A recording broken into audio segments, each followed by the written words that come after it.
Hello guys, welcome to Dream Study. और आप सब कैसे हैं? आई होप आप सब बहुत अच्छे होंगे।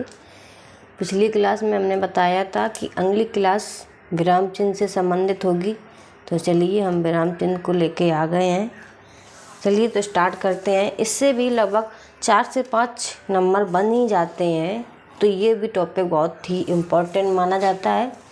चलिए तो स्टार्ट करते हैं। विराम चिन्ह, विराम का मतलब रुकना, ठहरना या विश्राम करना। ठीक है, तो वाक्य लिखते समय विराम को प्रकट करने के लिए लगाए जाने वाले चिन्ह को ही विराम चिन्ह कहते हैं। ऐसे तो हम रुक जाएंगे, मतलब अगर मौखिक कुछ कहेंगे तो रुक जाएंगे, लेकिन लिखित में विराम चिन्हों का यूज किया जाता है। चलिए, कुछ विशेष बातें होती हैं इनकी, तो समझ लीजिए। विराम चिन्ह अंग्रेजी भाषा से लिए गए हैं। जितने भी विराम चिन्ह हैं अंग्रेजी भाषा से लिए गए हैं, लेकिन एक विराम चिन्ह है जिसे कहते हैं पूर्ण विराम। ये अंग्रेजी भाषा से नहीं लिया गया है।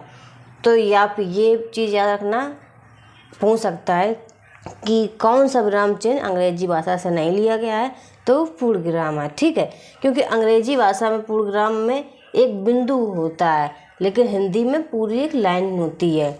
इस तरीके से ये अंग्रेजी भाषा से नहीं लिया गया है। लेकिन श्री कामता प्रसाद गुरु जी ने कुल 20 विराम चिन्हों को बताया। तो जो ये नाम है कामता प्रसाद गुरु, ये भी आपको याद रखना है। इन्होंने कुल 20 विराम चिन्ह बताए हैं। चलिए तो आप मेन टॉपिक पे आते हैं। कौन कौन से विराम चिन्ह होते हैं, किनका क्या यूज होता है, क्या सिंबल होता है। चलिए तो स्टार्ट करते हैं। अल्पविराम, अल्पविराम का चिन्ह ये होता है जिसे हम कॉमा भी कहते हैं। जहाँ थोड़ी देर रुकना पड़े वहाँ अल्पविराम चिन्ह का उपयोग किया जाता है, अर्थात एक से अधिक वस्तुओं को दर्शाने के लिए अल्पविराम चिन्ह लगाए जाते हैं। आप बात को समझ चुके होंगे, जैसे कि राम, सीता, लक्ष्मण। अब इस तरीके से सारी चीज़ अगर अल्पविराम इसमें नहीं लगाएंगे तो बिल्कुल एक सा शब्द बन जाएगा, इसलिए इनको लगाना भी बहुत ज़रूरी होता है। ठीक है, राम, सीता, लक्ष्मण और हनुमान। इस तरीके से ये चिन्ह लग गया है, इसे कहते हैं अल्पविराम। उपयोग क्या होता है? एक से अधिक वस्तुओं को दर्शाने के लिए उनके बीच में अल्पविराम लगा देते हैं। चलिए आगे देखते हैं। अर्धविराम, इसमें क्या होता है? अल्पविराम होता है, साथ में ऊपर बिंदु होती है। इसे इंग्लिश में सेमी कॉलम भी कहते हैं। ठीक है, जहाँ अल्पविराम की अपेक्षा कुछ अधिक देर तक रुकना पड़े, अल्पविराम में जो रुकना पड़ता है उसकी अपेक्षा थोड़ा और अधिक रुकना पड़े, उसे अर्धविराम कहते हैं। सिंबल आपको हमने दिखा दिया, एक बिंदु नीचे अल्पविराम। तो जैसे एग्जाम्पल में, सूर्यास्त हो गया, लालिमा का स्थान कालिमा ने ले लिया। यहाँ बोलने टाइम नहीं रुके, पर यहाँ बोलने के टाइम यहाँ पर रुके थे। सूर्यास्त हो गया, रुके। इसके बाद आया लालिमा का स्थान कालिमा ने ले लिया। जो भी यहाँ पे जो रुक रहे हैं, तो ऐसे इस चीज़ों में यहाँ अर्धविराम लग जाता है। चलिए तो और आगे देखते हैं। पूर्ण विराम, पूर्ण विराम का सिंबल ये एक लाइन होती है, इंग्लिश में फुल स्टॉप कहते हैं। जहाँ कोई वाक्य खत्म हो जाता है तथा अंत में उसके पूर्ण विराम लगाया जाता है। पूरा कोई वाक्य फिनिश होने के बाद एक पूर्ण विराम लगाया जाता है, जैसे कि ये। ठीक है, और एग्जाम्पल में देख लीजिए, मैं आपको पढ़ाती हूँ। पूरी बात यहाँ पे ख़त्म हो गई, तो यहाँ पे पूर्ण विराम लगा दिया। चलिए, बात आप समझ चुके होंगे। आगे देखते हैं। उपविराम, उपविराम को कॉलम कहते हैं। इसको 2 बिंदु से डिनोट करते हैं। जब किसी कथन को अलग दिखाना हो तो वहाँ पर उपविराम चिन्ह का उपयोग होता है। जैसे कि गरीबी एक अभिशाप है, तो यहाँ गरीबी के बाद एक उपविराम का चिन्ह लगाया जाएगा।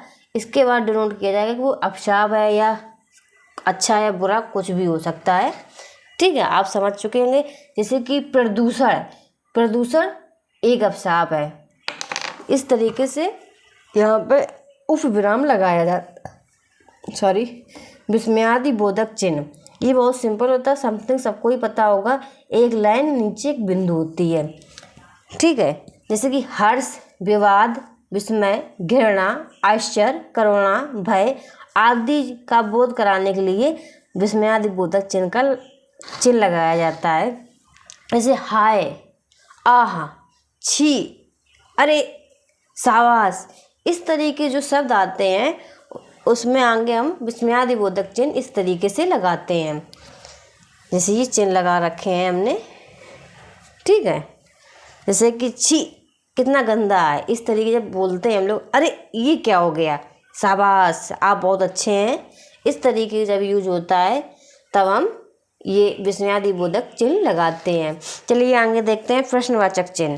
क्वेश्चन मार्क, ये तो सबको पता ही होगा, एक ये टू के आकार में ऐसे होता है, इसके बाद एक नीचे बिंदु होती है, ठीक है।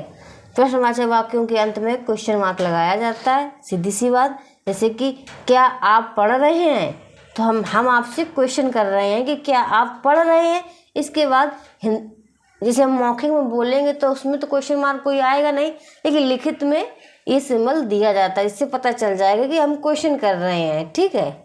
क्या आप क्या कर रहे हैं, तो एक क्वेश्चन है, तो इसमें भी सिंबल है। यहाँ फुल स्टॉप नहीं लगाया गया, यहाँ पे क्वेश्चन मार्क का चिन्ह लगाया गया है। चलिए और आगे देखते हैं।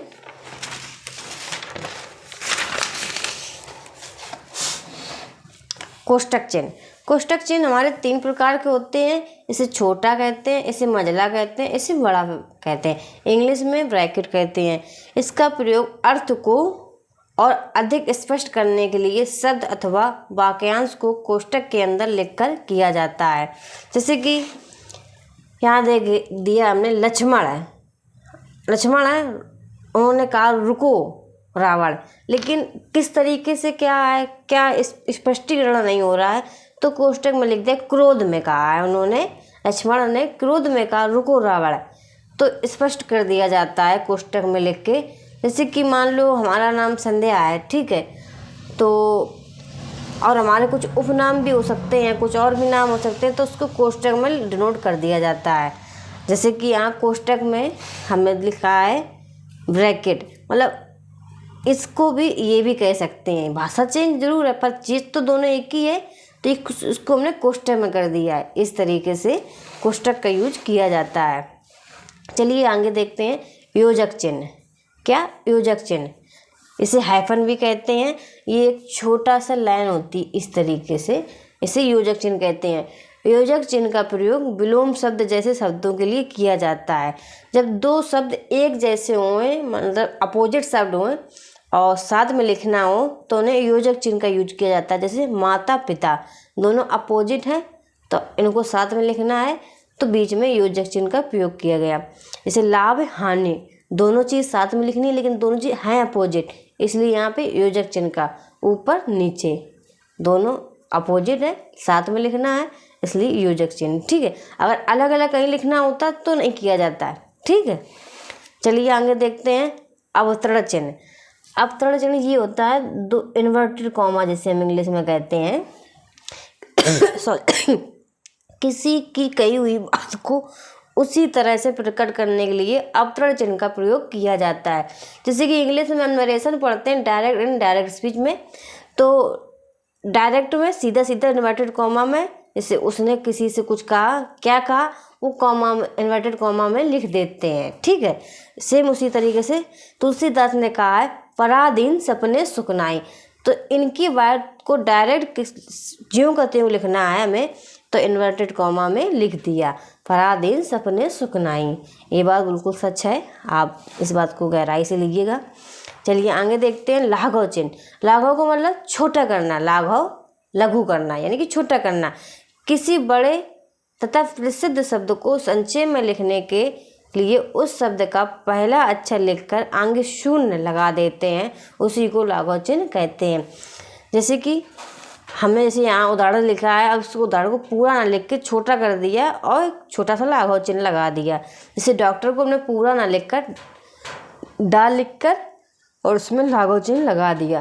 क्षेत्रफल को पूरा ना लिखकर छा लिखकर और इसमें लाघव चिन्ह लगा दिया। पंडित को पूरा ना लिखकर इसमें लाघव चिन्ह लगा दिया।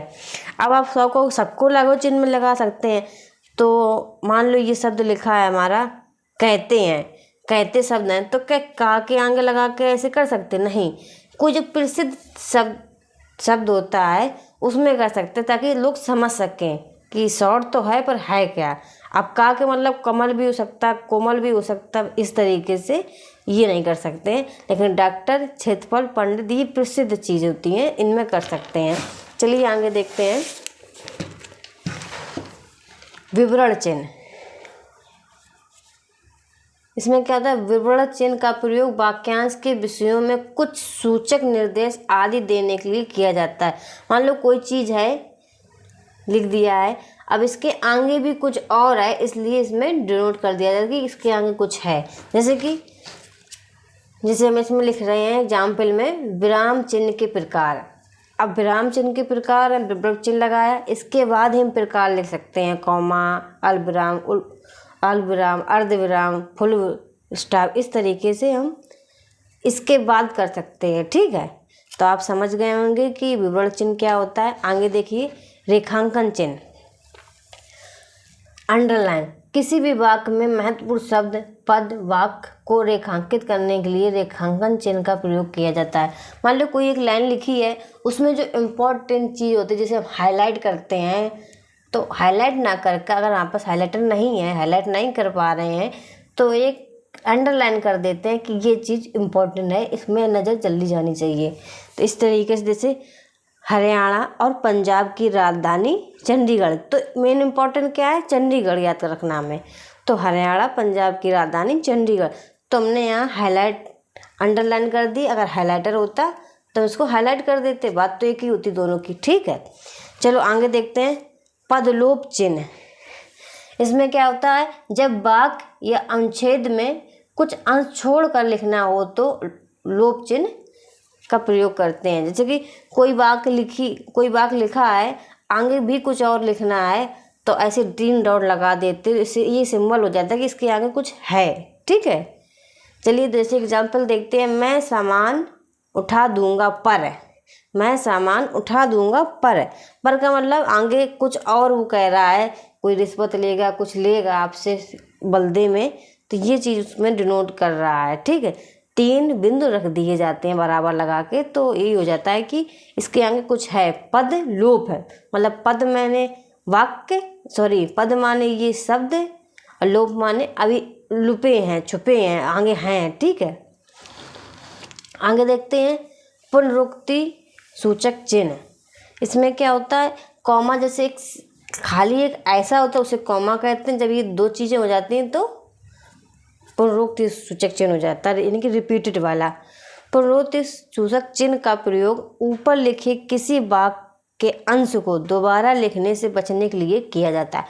जैसे कि एक बार वो चीज़ लिख चुके हैं, उसके नीचे फिर वही चीज़ आ रही है, तो वहाँ पे हम इस तरीके से 2 कॉमा लगा देते हैं। जैसे पंजाब की राजधानी चंडीगढ़ है और हरियाणा की राजधानी भी चंडीगढ़, तो इसको चंडीगढ़ दोबारा ना लिखकर, टाइम को वेस्ट ना कर इस तरीके से चिन्ह लगा दिया जाता है, जिससे साबित हो जाता है कि ये चंडीगढ़ यहाँ भी लिखना चाहिए था। ठीक है, चलिए आगे देखते हैं।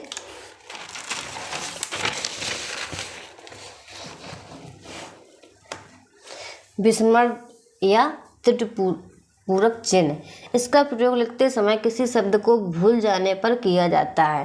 जैसे कोई हमने वाक्य लिखा और गलती से कोई एक शब्द नहीं लिख पाए, हम छोड़ गए मान लो, तो जब बाद में हमें याद आया, अब वहाँ तो जगह होती नहीं, मान लो यहाँ पे कोई जगह चीज़ लिखनी है, हमें यहाँ पे जगह है नहीं, तो यहाँ पे इस तरीके के सिंबल बनाकर और यहाँ पे लिख दिया जाता है, उसी को हम कहते हैं। जैसे कि एग्जाम्पल में मैंने लिखा है मैं जाऊँगी, तो मैंने लिख दिया, बाद में याद आया कि हमने एड्रेस नहीं लिखा कि मैं कहाँ जाऊँगी, तो यहाँ पे एक सिंबल बनाकर ऊपर झांसी लिख दिया।